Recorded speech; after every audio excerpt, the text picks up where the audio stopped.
અહિંસાના પૂજારી મહાત્મા ગાંધીના જન્મસ્થળ એવા પોરબંદરમાં 2.5 કરોડ રૂપિયાના ખર્ચે એસટી ડેપો નજીક જ 28 સ્ટોલની ક્ષમતા ધરાવતું નોનવેજ ફૂડ માર્કેટ બનાવવા મહાપાલિકાએ આયોજન કર્યું છે।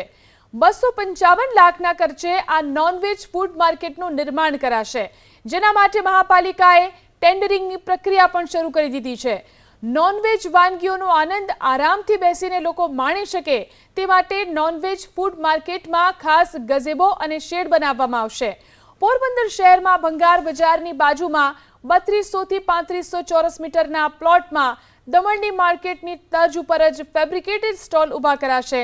નોનવેજ ફૂડ માર્કેટ પાછળ એવો દાવો કરાઈ રહ્યો છે કે પોરબંદર શહેરના વિવિધ વિસ્તારોમાં છૂટી છવાઈ ઊભી રહેતી નોનવેજની લારીઓને વ્યવસ્થિત કરવા અને ટ્રાફિકની સમસ્યા હળવી કરવા માટે આ નિર્ણય લેવાયો છે।